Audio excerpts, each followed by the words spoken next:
I'll never forget the night I spent camping in those woods. It was supposed to be a relaxing getaway with my friends, but it turned into a descent into madness.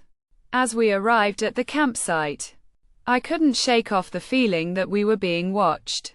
The trees seemed to loom over us, their branches like skeletal fingers reaching out to snatch us. I tried to brush it off as mere paranoia, but the sensation only intensified as the sun began to set. We set up our tents and started a fire, the crackling of the flames and the chirping of the crickets providing a sense of comfort. But as night fell, the sounds changed.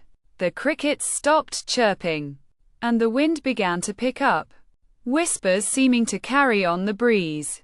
I tried to sleep, but my mind was racing. I kept hearing twigs snapping and leaves rustling, as if something was circling our campsite. I convinced myself it was just a stray animal, but the noises seemed too deliberate, too calculated. And then, I saw it. A figure, tall and imposing, standing just beyond the tree line. Its presence seemed to fill the entire clearing, and I could feel its eyes on me, boring into my skin. I tried to scream, but my voice was frozen in my throat. The figure didn't move, didn't blink.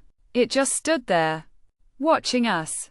I was paralyzed with fear, unable to move or look away. And then, everything went black.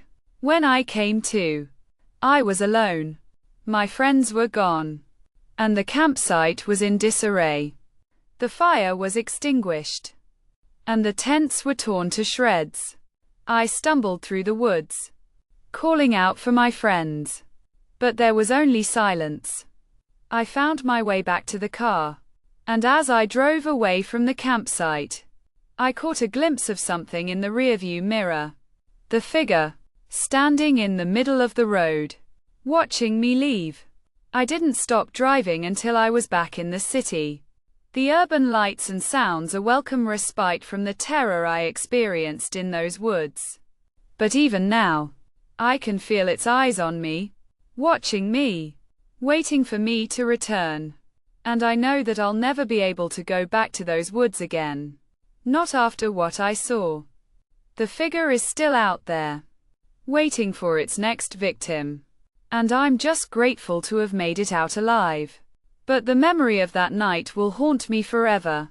A constant reminder of the terror that lurks in the darkness, waiting to pounce. I've been having these nightmares, where I'm back in those woods, and the figure is closing in on me.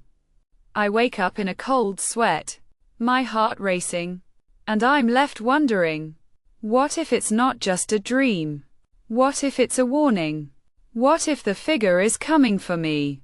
Even now, as I sit here in my room, thinking I'm safe, the thought sends a chill down my spine. And I'm left with only one certainty. I'll never be able to escape the horror of that camping trip.